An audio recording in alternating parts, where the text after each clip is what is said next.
E agora a gente vai acompanhar a primeira parte da entrevista de Zoe Martínez com o presidente Jair Bolsonaro. Nesse trecho que a gente vai assistir agora, o presidente fala sobre a situação dos refugiados venezuelanos, sobre a pandemia e também sobre a filiação dele ao PL. Vamos conferir. Pessoal da Jovem Pan News e, em especial, o programa Morning Show da Jovem Pan. Estou aqui numa entrevista exclusiva com o presidente da República, Jair Messias Bolsonaro. Presidente, agradecemos muito por ter nos recebido tão bem aqui e começo essa entrevista perguntando sobre a saúde do senhor, que essa semana, o senhor aí teve um susto. Como está a sua saúde? 100%. Pode continuar a entrevista. Espírito de atleta, né, presidente? Presidente, já estive com o senhor em outras oportunidades.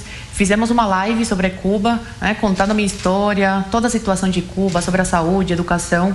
E recentemente eu fui até Roraima para fazer uma matéria sobre a imigração dos venezuelanos, os refugiados venezuelanos, sobre o socialismo, e me impressionou muito como o governo federal está dando todo o apoio a esses imigrantes que estão fugindo do regime do Nicolás Maduro. E o Exército está dando um suporte muito grande. Eu queria que o senhor contasse como está sendo essa experiência de receber essas pessoas que estão fugindo de regimes totalitários. Porque o Brasil foi governado aí durante 14 anos pela quadrilha do PT, que financiava ditaduras como a de Cuba, como a de Venezuela. E o senhor cortou esse círculo e está fazendo todo o contrário. Em vez de financiar essas ditaduras, o senhor está acolhendo os que sofrem com elas. E tem muita gente que não enxerga isso. Acha que não pode acontecer com o Brasil. A gente espera que não tenhamos que fazer operações acolhidas em outras regiões do Brasil, porque, na verdade, está vendo que a onda vermelha está crescendo no Brasil.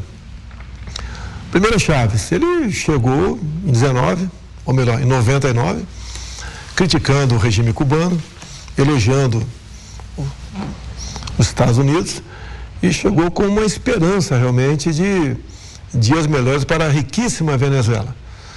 Eu acho que é um dos países que tem a maior reserva de petróleo do mundo, e riquíssimo em minerais também. Com o passar do tempo, ele realmente mudou completamente a sua posição. Até eu sou criticado no passado, que elogiei quando ele chegou, sim, elogiei, em 99.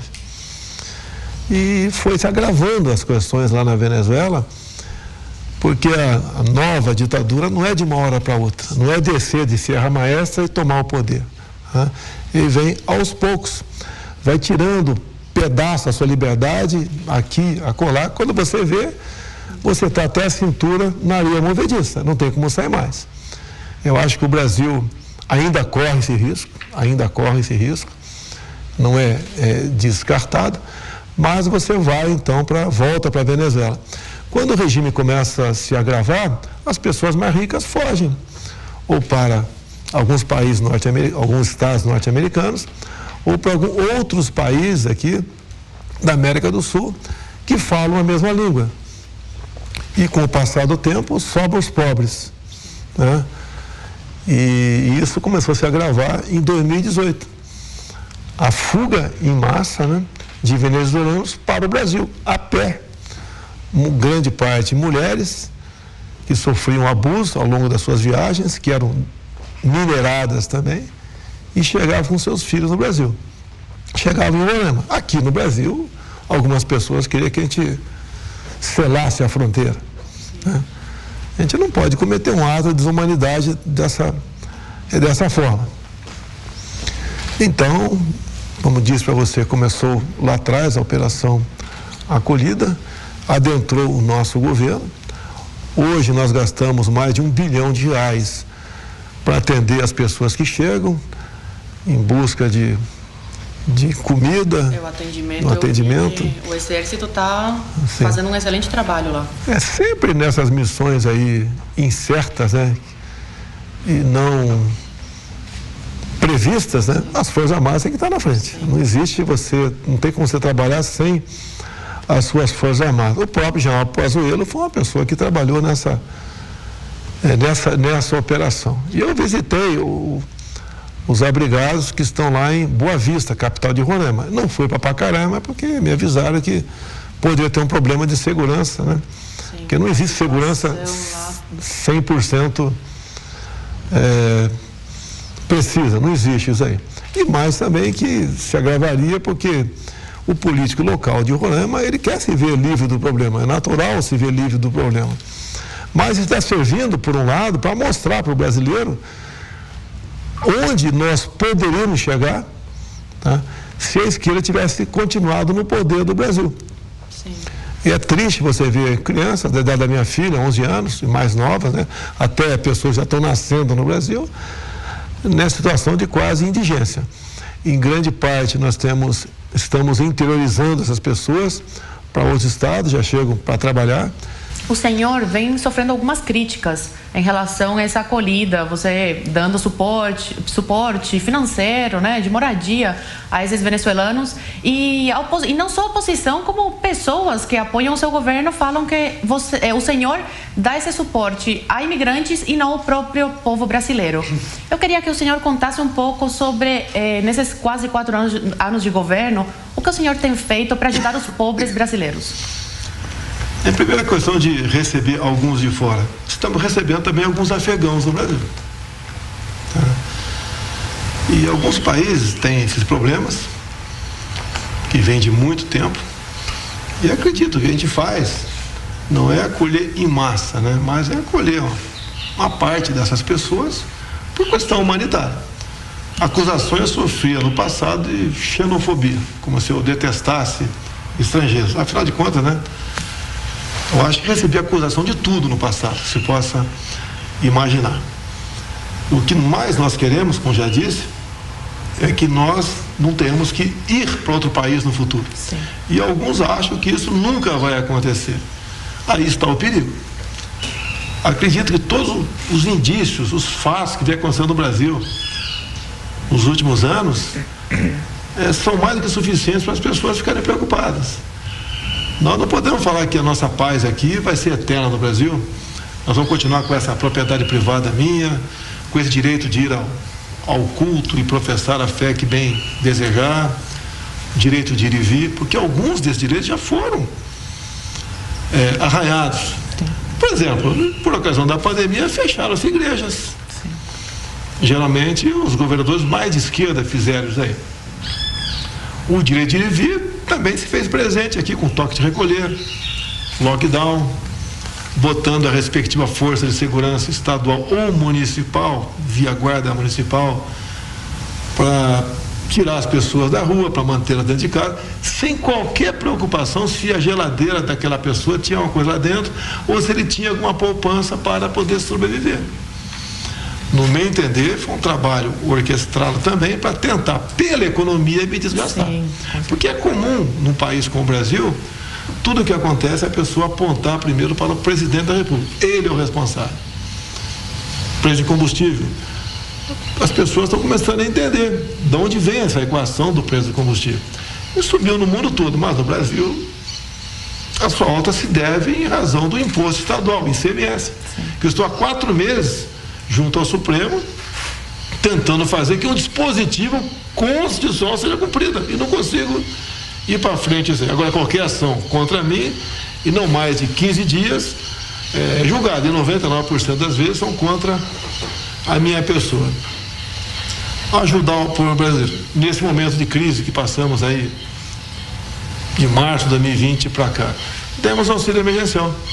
Só no ano 2020, de auxílio emergencial, nós gastamos o equivalente a 13 anos de Bolsa Família. Você não vai falar que nós não pensamos no mais humildes. Só, no meu entender, por causa disso, que não tivemos problemas mais graves no Brasil. Como, por exemplo, saque em supermercado, que era muito comum, você vê até pouco tempo atrás, incêndio em ônibus, tá? Arrastões. Conseguimos evitar com isso aí. Conseguimos manter a economia viva também com programas atendendo a pequenas e microempresas, como por exemplo agora o veto meu na não renegociação não foi maldade minha. Eu tinha 2 problemas: a fonte de recursos para compensar aquilo, se não respondo diante do artigo 85 da nossa Constituição, crime de responsabilidade, e também havia uma oportunidade de ser julgado eleitoralmente. Só que maravilha, para a atual composição do TSE, um julgamento nesse sentido, está fazendo uma bondade em período eleitoral, onde a lei proíbe isso daí. Determinei ao Ministério nosso que resolvesse esse problema, né? E se não for possível resolver legalmente, tem o Parlamento, que eu tenho certeza que o Parlamento vai derrubar o veto. Assim como aconteceu há pouco tempo aqui, uma questão que envolvia religião no Brasil, tributar ou não templos, recurso que entra e sai do Brasil. No meu entender, a Constituição era clara, né? Mas fizemos uma lei para regulamentar isso aí, partiu do Parlamento brasileiro. Eu fui obrigado a vetar e falei no mesmo dia: se eu fosse deputado, votaria para derrubar o meu veto. É a regra do jogo, eu não posso me expor. Eu acredito que eu sou uma pessoa mais importante do Brasil no momento. Se tivesse no meu lugar um petista, eu acho que esse Brasil já era uma Venezuela. Sim. Porque o que governadores petistas fizeram nos seus respectivos estados foi algo de assombrar, como Bahia, por exemplo, né? E outros estados de esquerda também, o Ceará, entre tantos outros dos 9 que nós temos por aí. Então nós fizemos sim para atender a nossa população. Há poucos meses se mostrou uma imagem aqui no Brasil de umas pessoas pobres pegando ossos em caminhão e acusaram a mim. Olha o governo Bolsonaro, a imprensa acusou. E a esquerda, obviamente. Mas não fala que problemas estamos vivendo em função da pandemia. O Brasil é um país que menos sofreu na questão da economia perante o mundo. E logo na frente, quando nós nos preparávamos para majorar o programa chamado Bolsa Família, o Supremo Tribunal Federal falou que eu tinha que pagar uma dívida de 90 bilhões de reais, que vinha desde Fernando Henrique Cardoso, passou Lula, passou Dilma, passou Temer, para eu pagar de uma vez só, dentro do teto. Ou seja, eu não poderia majorar o Bolsa Família, que pagava em média R$190. Eu precisava renegociar os precatórios de 90 bilhões de reais. Fizemos com o Parlamento, consultamos também gente do TCU, um trabalho muito difícil, e a esquerda, PT, PCdoB, PSOL, Novo também, contrário. Sim. Porque eles viam essa uma maneira de, ao manter o povo na miséria, ajudaria eles voltar ao poder em 2022. Conseguimos, com a maioria dos parlamentares, aprovar e passamos de média 192 do Bolsa Família. O que é média? Tinha gente que ganhava R$50, 60, outros ganhavam 300, 400. Sim. De média 192, passamos para no mínimo R$400. Uma tremenda animação social. Tá? Estamos e começamos a pagar já em dezembro a primeira parcela disso aí, com recursos que sobraram do orçamento. É igual a questão da Bahia. As chuvas começaram, na verdade, no final de novembro, já atingindo algumas cidades de forma bastante violenta. Começo de dezembro se avolumaram, dia 12 eu sobrevoei a Bahia. Sim. Fui lá. E foi criticado, não? Sim, a imprensa toda bateu em mim, que era o governador do PT da Bahia também, bateu, que fui fazer campanha, fui muito bem recebido quando desci lá no município. Realmente eu fico assustado da maneira positiva como o povo me trata. Um local pobre, muito bem tratado, fui muito criticado pela imprensa, pelo governador, mas de imediato, o que nós fizemos de imediato? Com o auxílio do Rogério Marinho, do outro ministro nosso da Cidadania, que é o João Roma, junto com a Caixa Econômica Federal, já providenciamos de imediato pagar um valor devido do Fundo de Garantia às populações daqueles municípios. As Forças Armadas sempre estão na vanguarda desse processo. Liberamos de imediato 200 milhões de reais para recuperar os estragos, né? Não só no sul da Bahia, como no norte de Minas e alguns poucos outros estados, mas a grande maioria desse recurso foi para lá. Liberamos mais 700 milhões de reais para obras sociais, basicamente cesta básica, alimentação. A saúde esteve presente, ou seja, o governo todo presente. Já tivemos dia de ter 4 ministros lá. E daí, como eu resolvi tirar 9 dias de férias, né?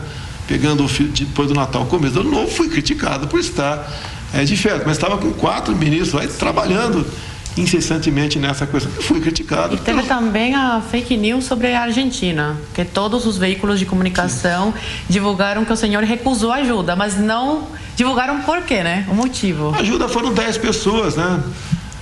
Eu agradeço. Porque o governo brasileiro tinha que bancar, eu né? não oferecia isso para o país nenhum do mundo. Eu não ia oferecer para o Paraguai, Bolívia, Argentina, qualquer país do mundo numa situação crítica, oferecer 10 pessoas para trabalhar lá.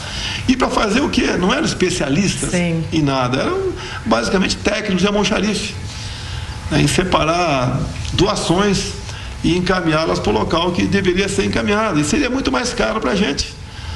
Primeiro que tinha que negociar quem ia trazê-los para cá. Você imaginou um avião da Força Aérea indo buscar lá. E depois o local que iam ficar. Diferentemente do nosso pessoal que se adapta mais facilmente na região. Agora, o fake news é que não falta para a gente o tempo todo. Quando você fala, por exemplo, o governo conservador, sempre foi assim. De respeitar a família, a religião, etc. Tem uma formação familiar boa, tenho um passado de 15 anos de exército brasileiro e tenho 28 anos de parlamento, onde não reviraram a minha vida, não acharam nada. Até porque no meu tempo as emendas eram diferentes de hoje em dia. Hoje as emendas parlamentares são obrigatórias, são impositivas. Sim. A gente é obrigado a executar aquela emenda. A própria ministra Damares executa certas emendas, né, que tem a ver com minorias, que é criticada pelo nosso pessoal de direita, mas ela é obrigada a executar as emendas. Naquele tempo lá atrás, as emendas eram liberadas se você votasse com o governo. Então quase tudo passava. Não tinha atraso para você, por exemplo, ao indicar um ministro para o Supremo, levar aí 4 meses para ser decidido isso daí. E lá atrás também, o que acontecia? Né? As emendas, uma vez liberadas, tinham problemas lá na ponta da linha. Então, as minhas emendas, pelo menos 90%, eram para as Forças Armadas. E outros 10% também buscava atender um prefeito, uma Santa Casa, e a gente vigiava muito isso daí. Então, nunca tinha problemas de acusação de qualquer desvio na Câmara. Até o momento que a Câmara passou com 150 deputados sendo investigados num desvio na compra de ambulâncias, né? Entre outros momentos. A Câmara sempre vivia com esses problemas. Então, da minha parte, eu não tinha problema nenhum. Passei 28 anos sem contrair nenhuma frieira dentro da Câmara, vamos assim dizer, né? Presidente, e vamos falar de 2022. Quais são as projeções? O senhor foi um pouco criticado pela sua ida ao PL, por apoiadores e, lógico, pela oposição. O que você fala para essas pessoas? Como, né, justifica a ida ao PL? Porque é um partido centrão. É a mesma coisa que aquele cara fala que quer ter um filho, né?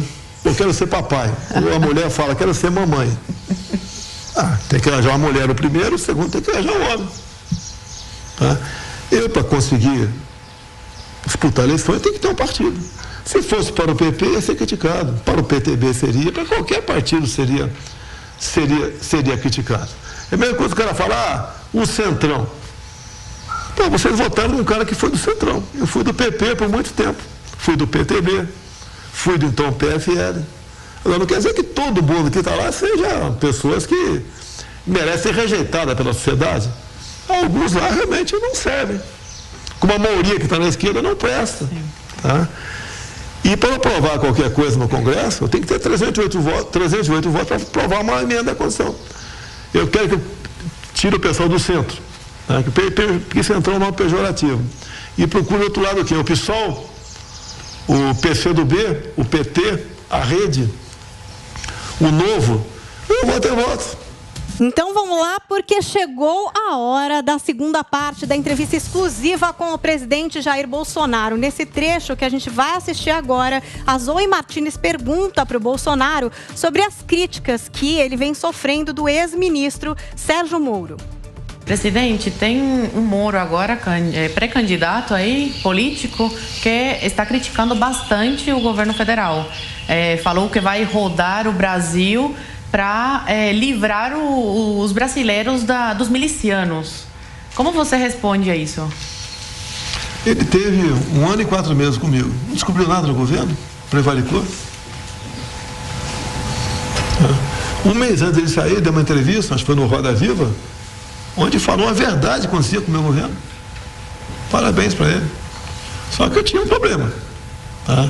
Eu achava que a Polícia Federal podia agir melhor. Tá? E,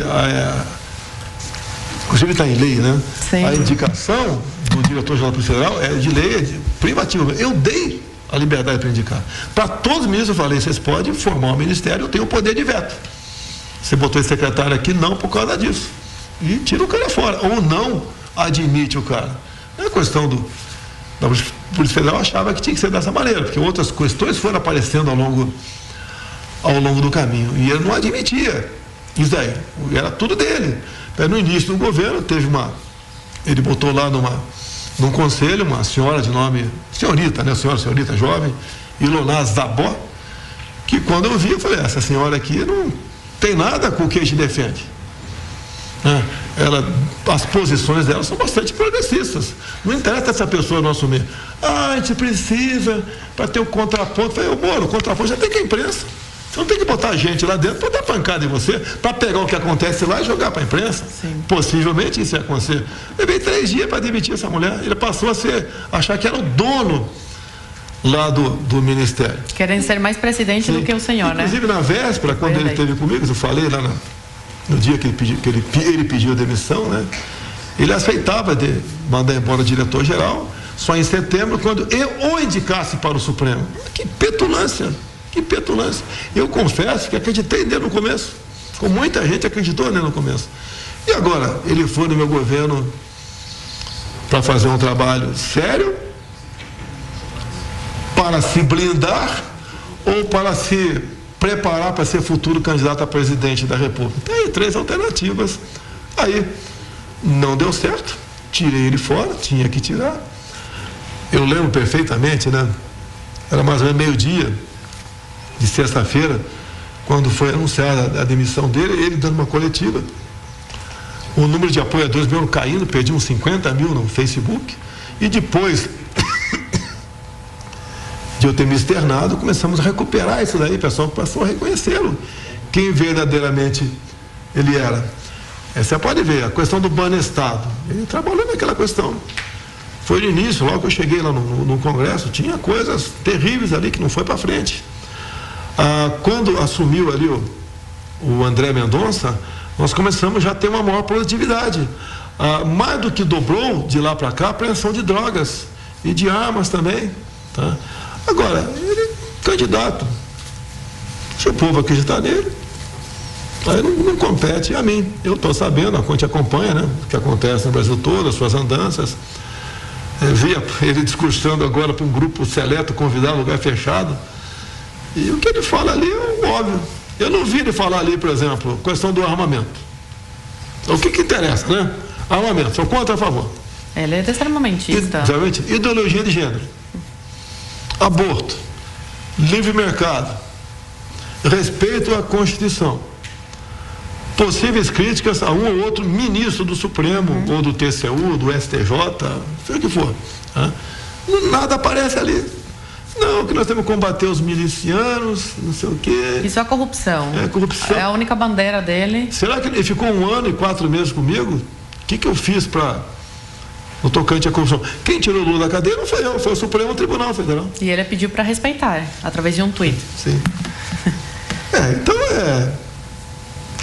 eu acho que hoje em dia a maior parte da população tem consciência da importância do voto.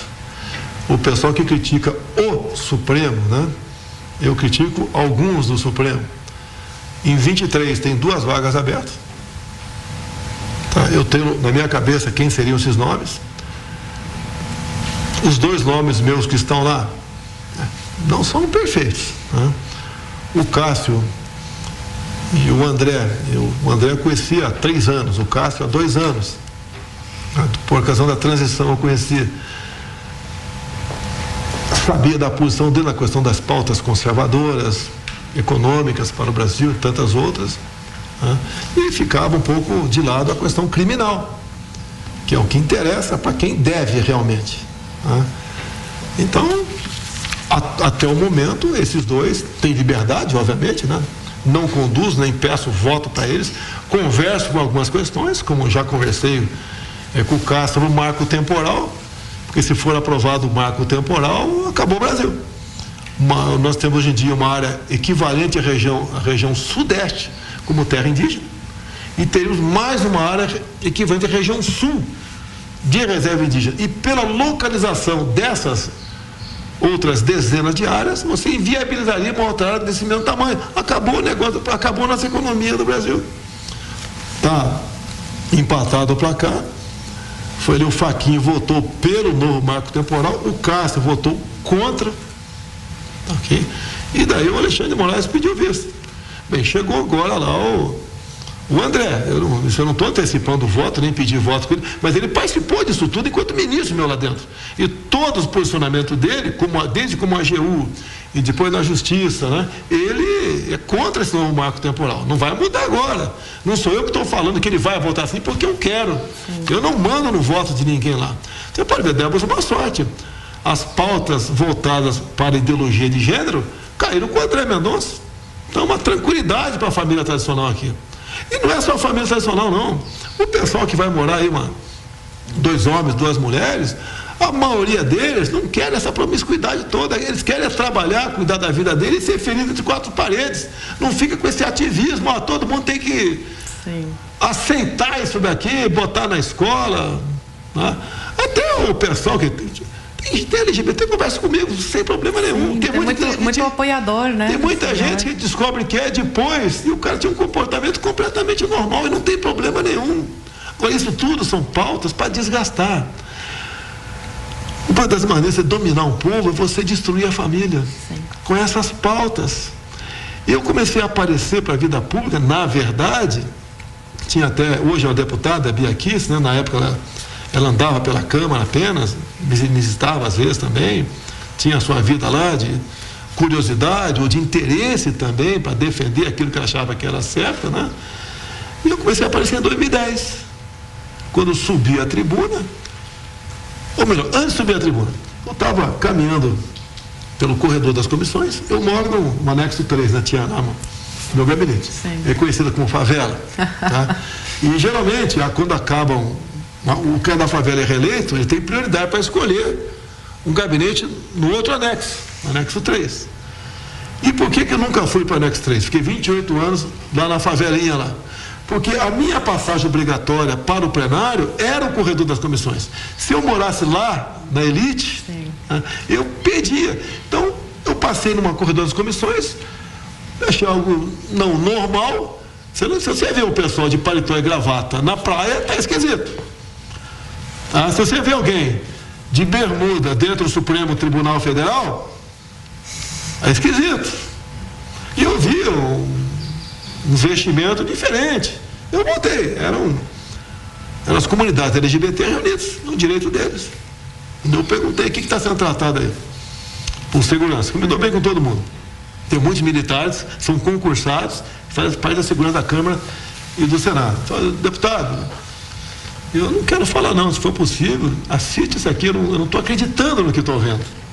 E depois eu peguei umas 5 horas de fita e assisti 5 horas de fita. Realmente era uma coisa inacreditável.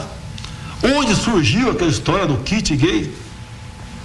E eu me insurgi contra as propostas via PNDH3.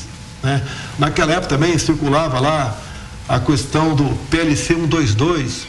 O padre, o pastor, que se recusar a fazer um casamento de 2 homens, 2 mulheres, pena de prisão para ele. Que negócio é esse? A fé é uma coisa que é tua, eu não posso interferir. Eu respeito todas as religiões.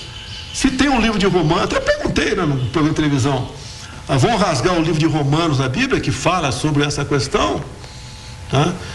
Da liberdade. Depois, eu acho que foi o Conselho Nacional de Justiça, se não me engano, resolveu regularizar essa questão e aceitou não o casamento, uma união estável entre eles, até para a questão de partilha, de bens, etc. E está incorporado na sociedade. Agora, aquilo lá me promoveu.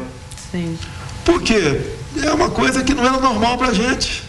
Começar a querer falar para a criancinha se o menino, você vai ser menino, menina quando tiver 10, 12 anos, não tem cabimento isso. O que um pai quer? Até um pai que acaba, um pai não, né? Até um casal homo que adota uma criança, que é normalidade para aquela pessoa, né? Mas outro assunto é isso aí. Que aquela pessoa seja um bom profissional, seja feliz, cuida da tua vida e não entre nessa questão. Você vê, linguagem neutra, o que leva a isso? O nosso português já é uma língua difícil. Sim. Imagina como é que vai se manifestar aí fora, perante o mundo, e um país que vem adotar isso daí. Se eu não me engano, Santa Catarina, tem uma lei lá que foi sancionada pelo governador, proibindo a linguagem neutra. O que o ministro Fachin fez? Acho que foi o Fachin. Deu uma liminar contra essa lei que estava lá em Santa Catarina, proibindo a linguagem neutra. Que país é esse? Que ministro é esse no Supremo Tribunal Federal? O que ele tem na cabeça? O que ele... eu quero, virou eu quero, eu não quero. Tá? Agora, eu sempre fico dizendo, né? Alguns cobram de mim, eu sei que talvez pudesse fazer mais. Mas se fosse um ditador, aí conseguiria, seria o dono. Eu queria muito ter um ditador em Cuba como o senhor. Eu adoraria. Presidente, jornalismo é isso então, né? Ouvir todas essas partes. Agradeço muito o seu tempo e parabéns por todo o trabalho, por ter trabalhado tanto em prol do Brasil e principalmente em prol da nossa liberdade. Ouvir e, se possível, não editar. Até para não dar uma dupla interpretação de um lado Sim. ou de outro. A mídia tem um papel que é decisivo numa democracia. Ela pode também tender para um lado ou para outro. Mas quando ela tende para o outro lado, mal, né? A primeira vítima é ela mesma. É isso. Ninguém que chega ao poder com o viés ditatorial vai querer aceitar crítica por parte da mídia. E você censura a mídia ou na base da força ou tirando aí o recurso da mesma. Temos visto isso em alguns países, todo mundo. Então eu quero te agradecer a oportunidade. Nós teremos muito mais coisa para falar, quem sabe um novo programa, né? Se tiver audiência, a gente faz um novo programa. Com certeza vai. E vamos em frente. Não podemos deixar que o Brasil se aproxime novamente do abismo que pode nos levar para a perda da nossa liberdade, bem maior que qualquer povo pode usufruir. Um caminho sem volta.